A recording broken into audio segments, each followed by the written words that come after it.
tell us about dating apps. Okay, let's start with your PhD. Yes, sure.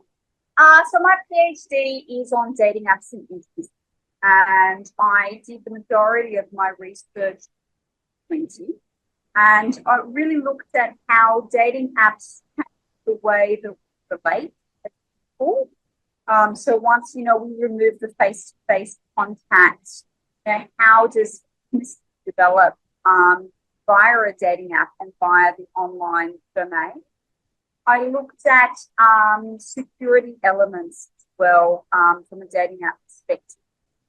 Very problematic, and as you probably know, recently a voluntary dating app code has been applied in Australia to the dating apps themselves. So this is all part of the regulation that's going on at the moment with the spaces of social media and in this case dating apps.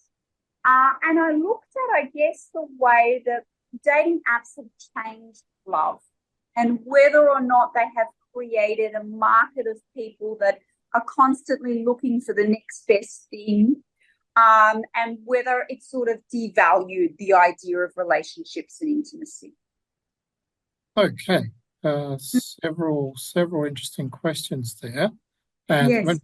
It's interesting when people say you do a PhD on something, say dating apps, or in my case, business models.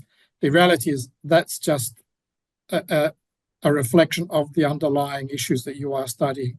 So what you're studying was interperson relationships. Yes. Yep. And you said security and safety. Let's start with security and safety, because that's also the driver behind this new act that's been approved. Yeah, my work basically in 2020 found that the majority of women and vulnerable audiences on dating apps had encountered abusive behaviours.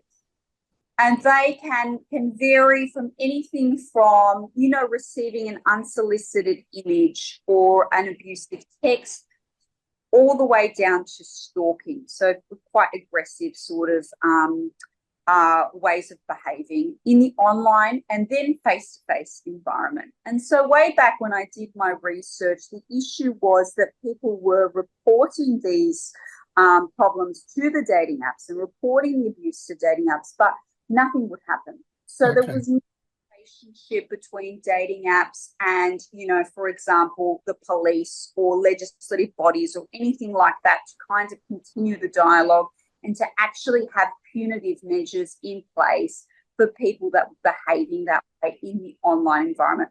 It was very much a kind of a cowboy space. Okay, so that's what you're saying is reflecting really the driver behind this new act, but for adults. So,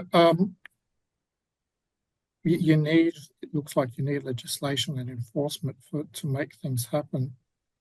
Yeah, absolutely. Yeah. And I think, with dating apps, for example, there is currently a voluntary code in place between, the majority of dating apps that operate in Australia and the largest dating apps like Tinder and Bumble and Hinge, etc. And some of the measures they've put in place are things like the need for greater authentication from users. So, for example, there was a real prevalence of catfishing and, not knowing who the other person was on the other side. So greater sort of level of authentication of users. The next one is really around dating apps collaborating with law enforcement agencies as well. So if they discover behaviour that's going on in the online domain that is abusive, they can report it to the various law enforcement agencies as they see fit.